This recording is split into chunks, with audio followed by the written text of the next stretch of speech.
we'll go on to look at the second paper for us to consider, and that is the Aaron-Hanlon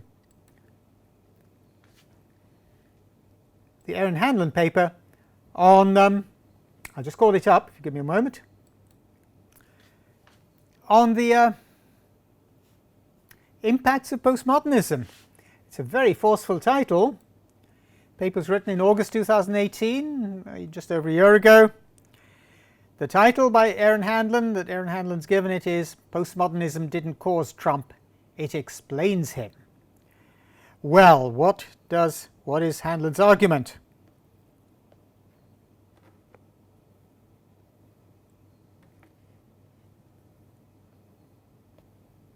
He is an assistant professor of English at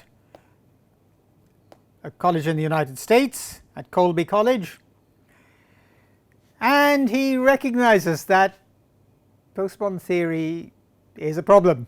He starts by saying it may be the most loathed concept ever to have emerged from academia.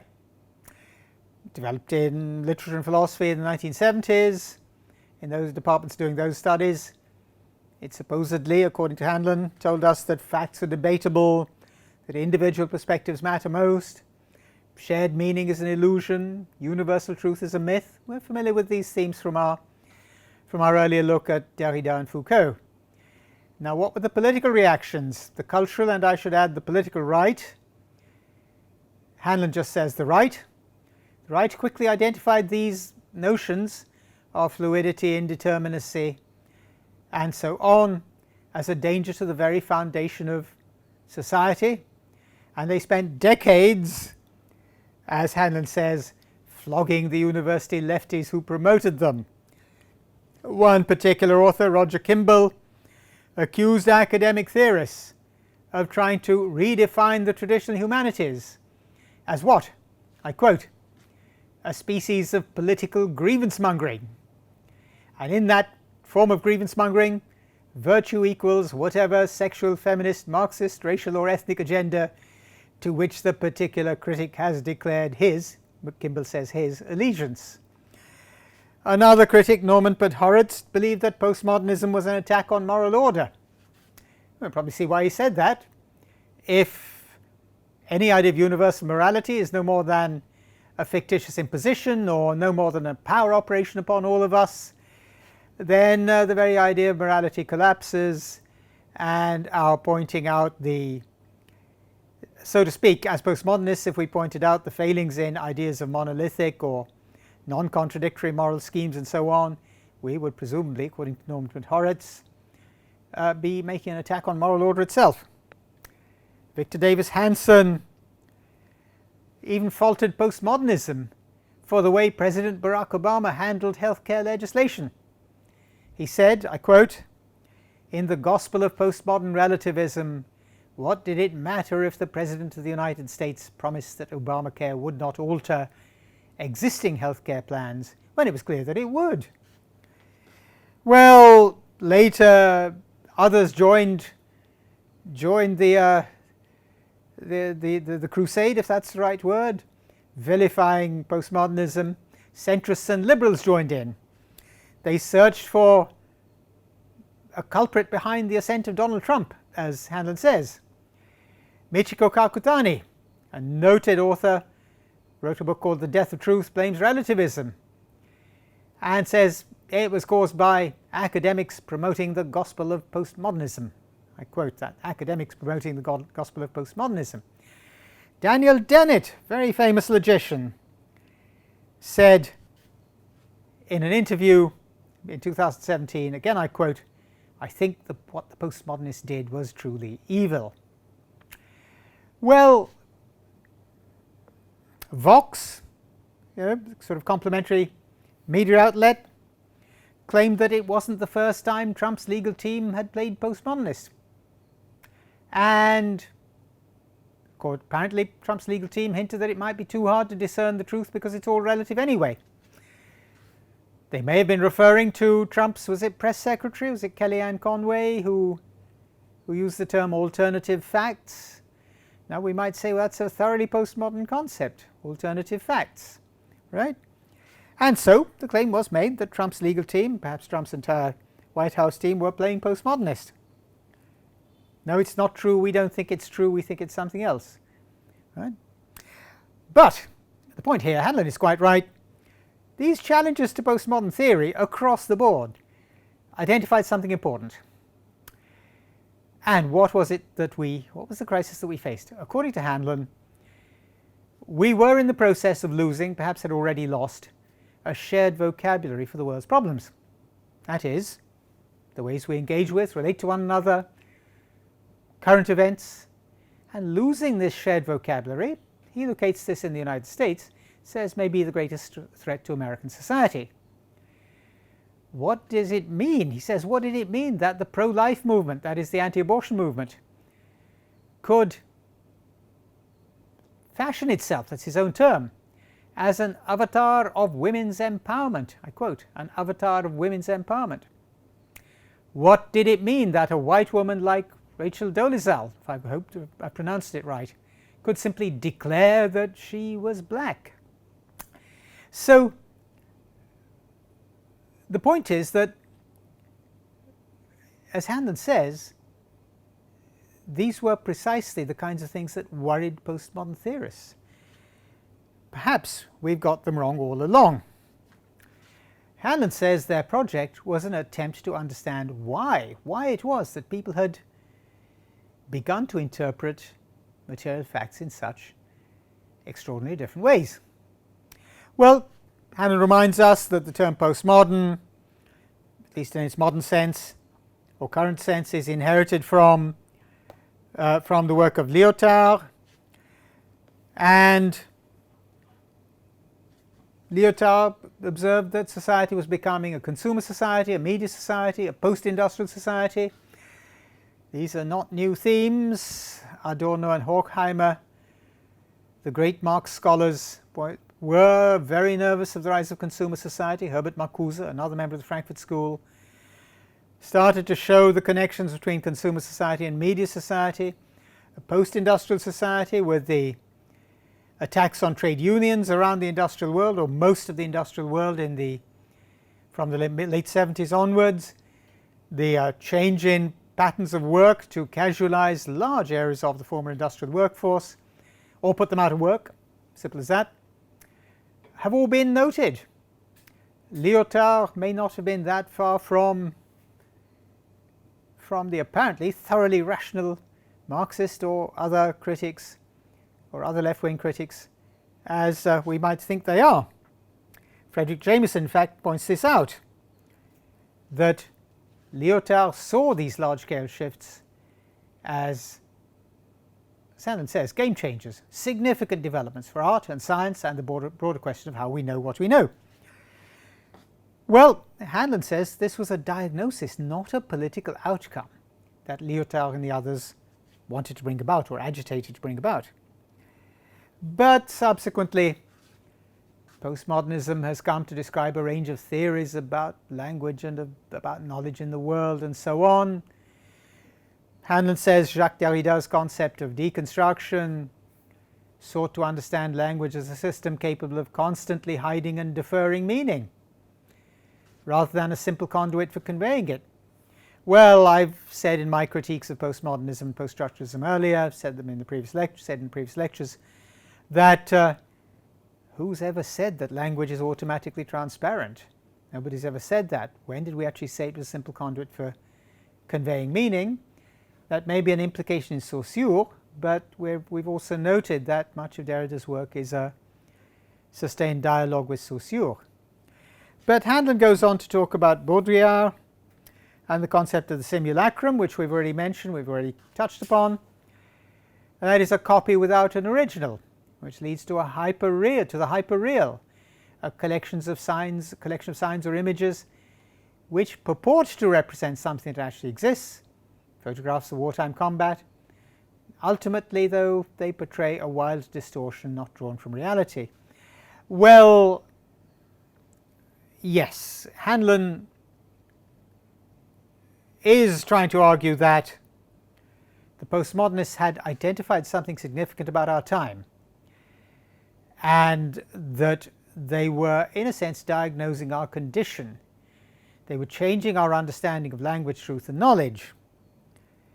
Well, Marx did say, we noted this, philosophers have hitherto only interpreted the world in various ways. The point is to change it.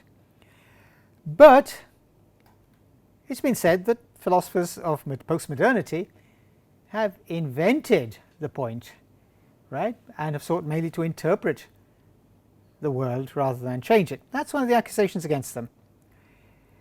It's been made very widely. Alan Bloom, a noted literary theorist and culture critic in the United States, noted for a conservative attitude, wrote a book in the 1980s, I think published in 1987, called The Closing of the American Mind. It's a very fine work. If it's any help, it was acclaimed, if I'm not mistaken, I read it when it came out, if I'm not mistaken, it was treated very seriously and had a very high reputation among people who write across the political spectrum in the humanities. But Alan Bloom challenged postmodern theorists, not necessarily for their diagnosis of the postmodern condition, but for accepting that the postmodern condition, as they saw it, is inevitable. Bloom understood that postmodernism didn't simply emerge from what Hanlon calls the pet theories of wayward English professors. Instead, Bloom saw it as a cultural moment brought on by forces greater than the university. Postmodernism didn't just happen because a few professors wrote a few things about it, a few papers about it. There were wider forces at work, and it could well be that postmodernism represented some of those and attempted to diagnose some of those. But of course, within academia, within the university, within the academy, Bloom was particularly worried about students who pursued commercial interests above truth or wisdom. He was troubled by what he called, he saw as the insidious influence of pop music.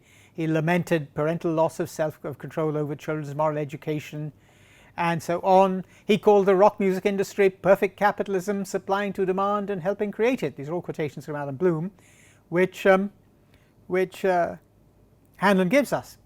And the rock music industry, according to Bloom, was perfect capitalism with all the moral dignity of drug trafficking. Powerful phrases written by a very accomplished scholar who could also write very clearly and very forcefully.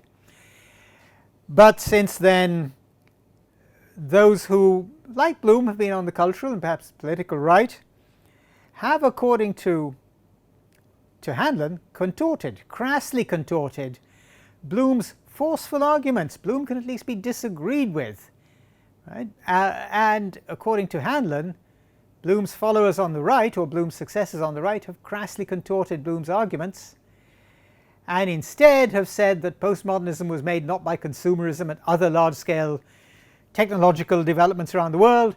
Instead, it was created by dangerous lefty academics. Kimball called them tenured radicals. That's the title of his book, a book against the academic left. And this approach treats postmodernism as a form of left-wing politics, with its own set of tenets and principles, of course, rather than a broader cultural moment that left-wing academics diagnosed and identified. Well, Hanlon concludes that today critics on both left and right are happy to wave their fingers at postmodern theory so long as they can blame it for the Trump electorate's apparently unprecedented disregard for the truth. In one journal, an online magazine, which is apparently obsessed with according to Hanlon, obsessed with the evils of critical theory and postmodernism, somebody called Matt McManus reflects on the emergence and rise of postmodern conservatism. I don't know what sense that makes. And a right-wing scholar, David Ernst, contends that, I quote, Trump is the first president to turn postmodernism against itself. From the left, there's another critique, relativism. This is Kakutani again, Michiko Kakutani, writing in The Guardian. Relativism has been ascendant since the culture wars began in the 1960s. Back then, it was embraced by the New Left. This is a quotation from Kakutani. Since back then, back in the 1960s, relativism was embraced by the New Left, who were eager to expose the biases of Western bourgeois male-dominated thinking, and by academics promoting the gospel of postmodernism, which argued against that there are no universal truths, only smaller personal truths. And these were therefore perceptions shaped by the cultural and social forces of one day. Since then, of course, according to Calcutani, relativistic arguments have been hijacked by the populist right. Well, these arguments have been put elsewhere, as Handler notes, or similar arguments have been put elsewhere. And interestingly, some of them contend that even if right-wing politicians and other deniers of science were not reading Derrida and Foucault, according to Lee McIntyre for one, the germ of the idea, that is postmodernism, made its way to them. The writers, therefore, as Handler says, invoke postmodernism to describe not a contested set of observations about the state of knowledge and culture, but instead they seem to regard postmodernism as a committed belief system that forms the basis of partisan politics. Michiko Kakutani's words, the gospel of postmodernism, suggests that there is just such a system, some kind of political gospel that's reached the far right, or that the far right have grasped and exploited. But this is misleading in two ways.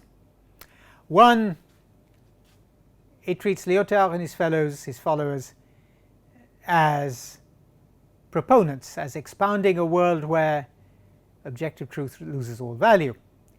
It doesn't treat them as analysts who wanted to explain why this had already happened.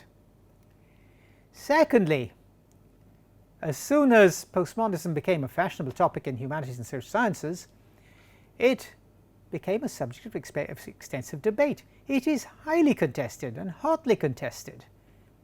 And there we are. I mean, I've participated in my own small way in that contest. I'm certainly not the only one. There are hundreds of thousands, perhaps millions around the world, who continue to recognize significant challenges in postmodernism and poststructuralism, but to take issue with them where we would argue we need to take issue with them. That's exactly what I've tried to do here. So Handler moves on. If we are going to claim that Trumpism and alt-right relativism or the triumph of the populist far right are consequences of the academic left's supposition about what was happening, then we must show it. We must demonstrate the connection. But the difficulty is that, as Handler says, commentators trying to trace these connections really are far too casual about causality. They could easily be postmodernists themselves, as Handler himself says. Well, yes, it is true that the populist right uses relativistic arguments. Identity politics is bad when people of color, people who aren't white, I'm using the American phrase there, people of color, which Handler uses. Identity politics is bad when people who aren't white use it or embrace it, but identitarianism, that is white nationalist identity politics, is good and necessary for white survival. Well, yes, isn't that a postmodernist kind of argument, right? But that doesn't mean it happens because of postmodernism. And McIntyre goes further and notes that figures like intelligent design theorists, Philip Johnson for example, conspiracy theorists like Mike Cernovich or Chernovich, cite the influence of postmodern theory on their projects. But once again, even Lee McIntyre, recognizes, acknowledges, documents right-wing think tanks and corporate-backed firms, corporate fronts, like tobacco industry, I'm quoting here, research in inverted commas. These had already established alternative facts programs for the right, long before creative misinformation entrepreneurs came round. Now, we mustn't forget that major corporate bodies which face scandals, say over the addictive and deadly nature of tobacco, of perhaps alcohol as well, certainly fossil fuel corporations, are into the PR industry in a very big way, and they've got billions to pour into it. if they don't actually deny the harm, they certainly seek to represent it in ways that could and probably do seriously mislead us as to the harm. Well, Hanlon goes on. Certainly postmodern theory is difficult, partly because of the ways philosophical jargon is translated. Yes, many of the great postmodernists have written in French, and there would be significant issues of translation. But it's also because much of the writing is, as I've already said in the lectures, abstruse, difficult, and occasionally unclarifiable. That is Hanlon's own phrase. An undergraduate, which Chernovich was when he wrote his critique, or a layperson would almost inevitably come away with misreadings. Well, we're all going to struggle with difficult texts. Kant's Critique of Pure Reason, it may be one of the greatest works ever written, but whoever said that there was a single way to read it, or that it meant a single thing? We'd have to argue for our readings. And it is here that Hanlon says, well, current trends long predate postmodern theory. Kakutani herself opens her essay in The Guardian by quoting Hannah Arendt, 1951, The Origins of Totalitarianism. I quote, "The ideal subject of totalitarian rule is not the convinced Nazi or the convinced communist, but people for whom the distinction between fact and fiction," 3 dots there showing it's an extended quotation, "and the distinction between true and false." I paraphrase that. According to Arendt in The Origins of Totalitarianism, which is recommended in this course as well, the ideal subject of totalitarian rule is not the convinced Nazi or the convinced communist. It's someone for whom, people for whom, the distinction between fact and fiction and between true and false have both collapsed. Arendt herself thought political dissimulation, political lying, deception, and so on, manipulation, were much older. Of course they were much older. She knew that, so does everyone else. The deliberate falsehood, Arendt herself says in 1971 in an essay called Lying in Politics, the deliberate falsehood and the outright lie, used as a legitimate means to achieve political ends, have been with us since the beginning of recorded history. But, as Hanlon says, we can't say that academic meditations on postmodernity have had no influence on culture at all, but it's just the actual evidence is scarce. Well, he does recognize that, he says Frederick Jameson's reflections on conspiracy theory are not what convinced people that climate change is a hoax or the Democrat Party has been running a paedophile ring out of a Washington pizza parlor. It's, if you like, Facebook propaganda or Twitter propaganda that's doing that. Highly organized propaganda by people by climate change deniers. As we've seen, that is hugely funded. And of course, we don't have to look very far to find all manner of conspiracy theories on the net. Similarly, the Trump investigation claim made by Trump himself that the Trump-Russia investigation is a made-up story, a Democrat excuse for losing an election. Well, that's not a postmodernist critique of the evidence the Mueller investigation has gathered. That's not postmodernist, it's political chicanery, and Hanlon says so. The problem then is that if we are so eager to blame postmodernism for Trump-era politics, we fail to see the explanatory value of postmodernism.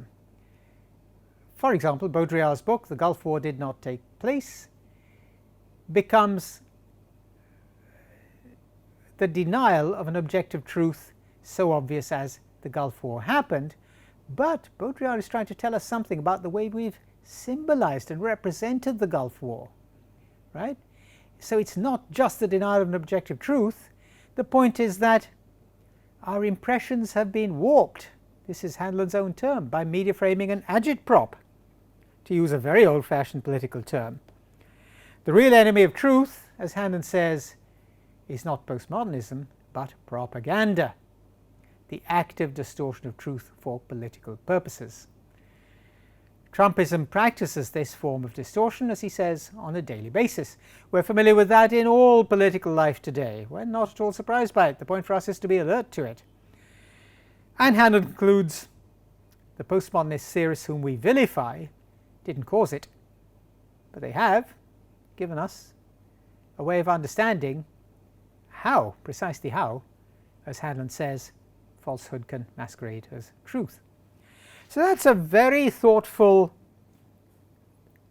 very incisive analysis of how to understand postmodernism, not as the origin of a vicious, evil, mendacious politics, but as a way of understanding how we've got where we are, if that is where we are.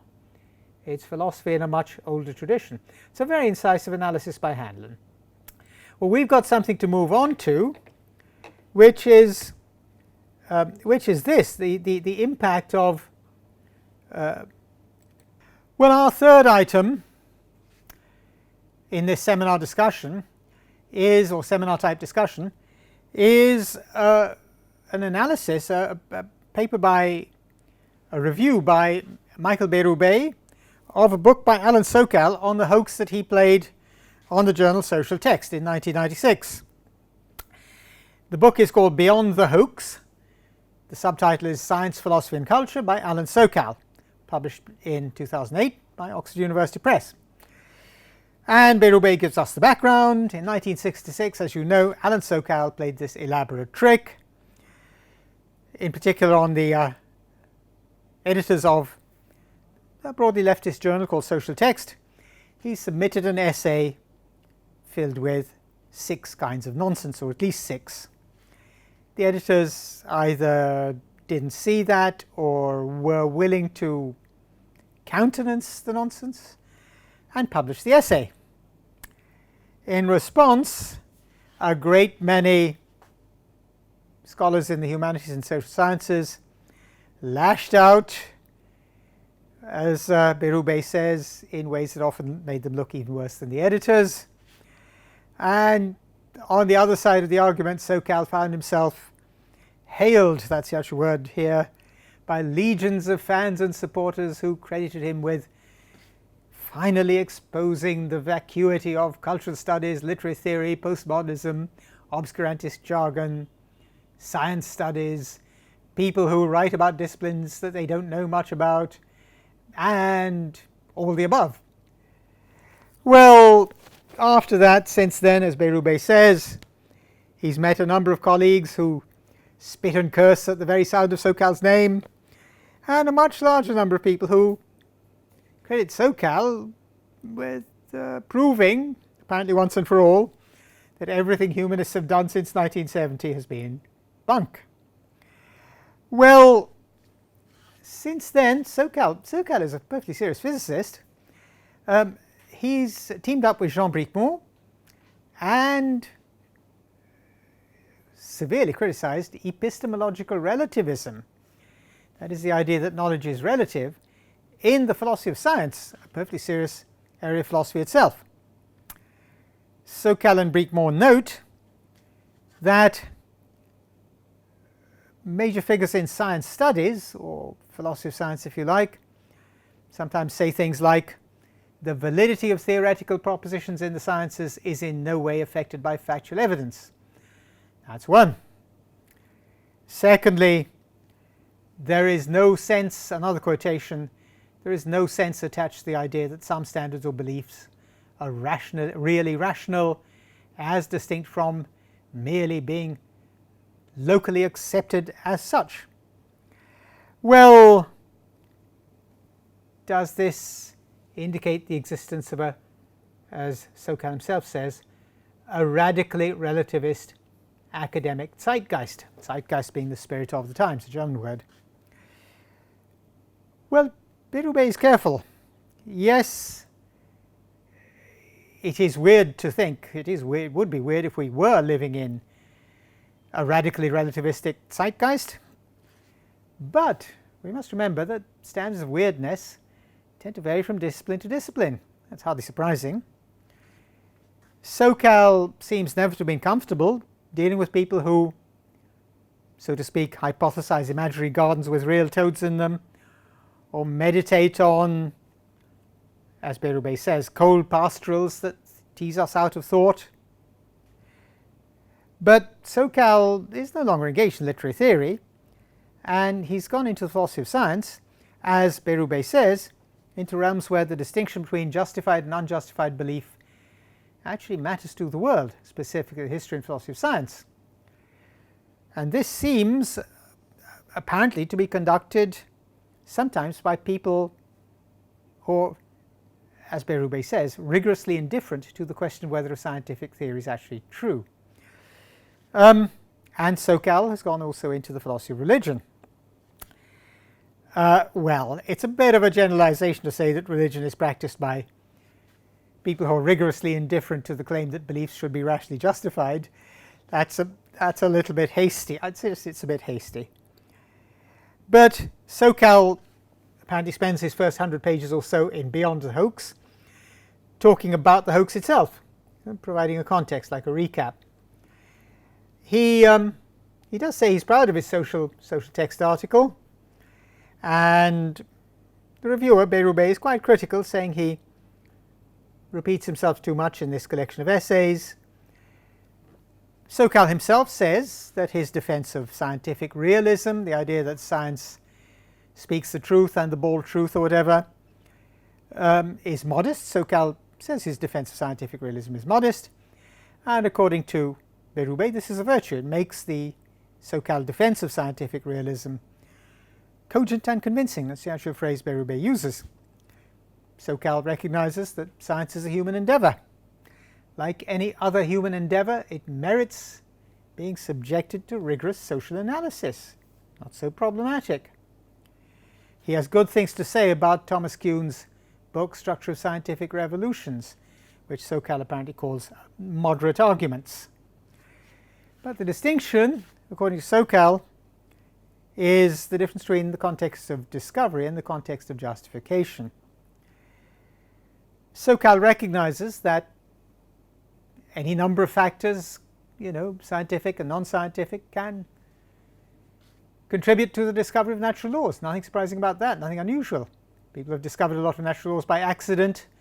Was it penicillin was discovered when, Fleming returned to his lab having forgotten a petri dish and found that a particular fungus had an effect on the culture in the petri dish, and we have good reason to be grateful for the fact that he noticed it and didn't simply wash the petri dish out, if it was a petri dish, that is.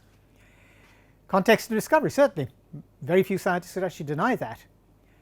It can range from the details of lab life to the ways research funding is done, which is often, well, the term used here is vicissitudes. Yes, some people get funded, some don't. There's not always an obvious reason for it, and so on. Newton himself, as we've noted, I think, earlier, spent a lot of his time in the study of alchemy and the divine. Einstein was reluctant to believe in an expanding universe. But those are the contexts of discovery. The context of justification is quite a different thing.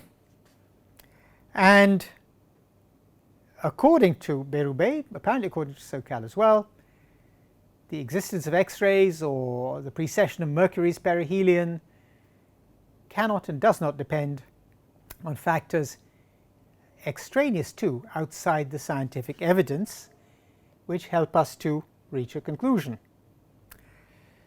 In other words, yeah, it makes good sense to be a historical relativist in respect of the context of discovery. Newton himself believed in God. And even Sokal, who regards this as delusional, acknowledges that, he knows perfectly well that people at different times and different places have different means of coming to conclusions about how the universe works. And we might even have different beliefs about that, different ways of thinking about it and reaching conclusions in one particular period, let alone many. But according to Sokal, properly scientific belief, and this seems to be according to Berube as well, is distinguished by its insistence, almost a meta-belief, as Berube says, that justified true beliefs can be validated only by rigorous rational inquiry. So Berube continues with his review of SoCal, and SoCal apparently pauses repeatedly to ask why so many people in the postmodern, in inverted commas, postmodern humanities and social sciences have been so hostile to the idea that the context of justification might in fact involve epistemological realism of some kind. SoCal sees it as a sociological question, and Berube continues on those lines. But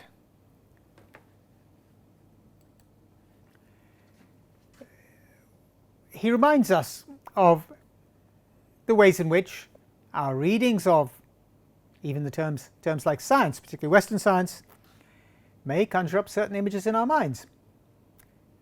He says Berube says, when some people think of hear the term Western science, they think of Hiroshima and Agent Orange and the Union Carbide plant in Bhopal, and not, say, of the discovery of neutrino oscillation.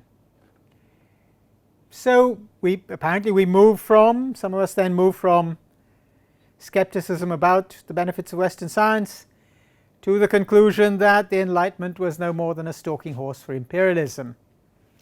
Foucault seems to move to the conclusion that the search for knowledge is just a search for power, and as you've seen, I've severely criticized that with reasons. Well, why should postmodern intellectuals champion local knowledges and the heterogeneity of language games? Well, there may be arguments about what Wittgenstein meant by a language game, but we'll take the phrase at face value for now, the heterogeneity of language games. Why should we champion those against the universalist aspirations of the Enlightenment? Well, Berube says that, well, academic leftists in the humanities who do that are themselves, thinking of warm and fuzzy feelings, as he himself says, that, I quote, we lefties have about the local from our local independent bookstore. Yes, I'm on the committee of one, the local independent, a cooperative bookstore in my hometown of Southampton. To our local independent food co-op, yes. I used to shop at one of those, and there are plenty of them around today as well, all over the world. Yes, there are good things about the local, but the risk of not being sufficiently alert or critical about them means that we forget that many of our local knowledges are parochial, reactionary, and or theocratic, or worse, I add. And Berube rightly points out that defending a variety, or heterogeneity as he calls it, of language games has proceeded as if it's the moral equivalent of a defense of species diversity. It's not. It leads us into moral relativism. It could make us unable to decide whether genocide is a good or a bad thing. Are the language games of charlatans or fascists to be preserved against the language games of the indigenous people of the Americas? That is Berube's example. And Berube draws upon an example here, the biologist Meera Nanda. In 2004, she wrote a book called Prophets Facing Backward, I beg your pardon. And this showed that opportunistic far-right Hindu nationalists have, I quote again, appealed precisely to postmodern and post-colonial critiques of Enlightenment universalism in order to promote, apparently, Vedic science and what Berube calls a reactionary political agenda. SoCal follows Nanda's argument, apparently to good effect. But SoCal himself seems to go on to think that arguing against relativism in the sciences requires a parallel argument against postmodern pragmatism in human affairs. And, well, at that point, it could well be that SoCal is, how should I put it, writing in areas that he's not that familiar with. For example, pragmatism can be opposed to realism, but realism itself is not exactly an innocent term, and in international affairs, in other theories in the social sciences, international relations and other theories in the social sciences, realism carries a connotation of deep conservatism and an unquestioning acceptance of the existing order and its power relations. So, well, the point is that SoCal may not be fully alert to the kinds of implications of methods he's espousing. But SoCal himself, as Berube notes, contends that fundamentalism and not abstruse literary theory is the most important current challenge science and reason face. Now that is a much stronger claim, and one that could certainly be argued for. In fact, we shall soon move on to theocracy and fundamentalism as our next topic. Well, where does Berube end up? He says, yes,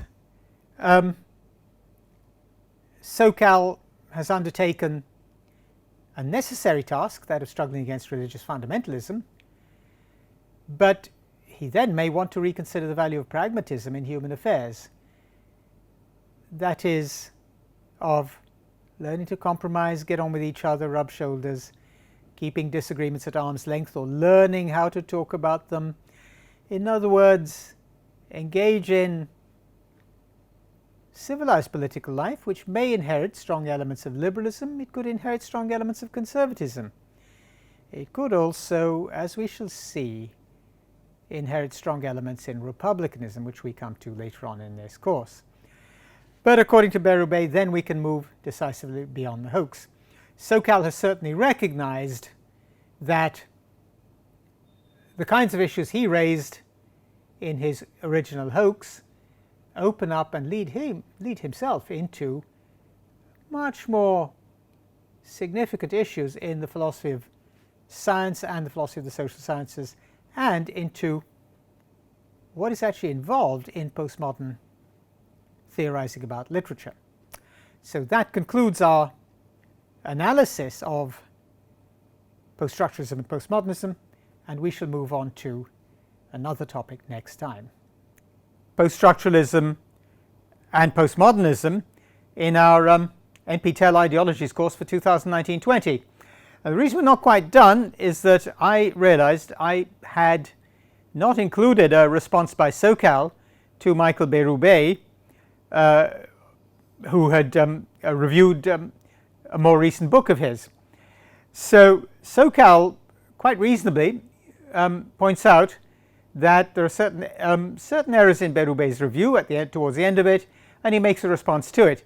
All I'll do here is note the response and very briefly summarize it from an excerpt below the online version of Berube's review, and SoCal links to a much more detailed reply, and you can look that up. Right. First of all, SoCal says, as he himself says, Professor Berube's review of my book is illuminating and in general very fair. It certainly reads very well. It reads like a strong, careful analysis of the book. But SoCal then says, my only complaint is with his, that is Berube's, attribution to me, to SoCal, in the last 6 paragraphs of his review.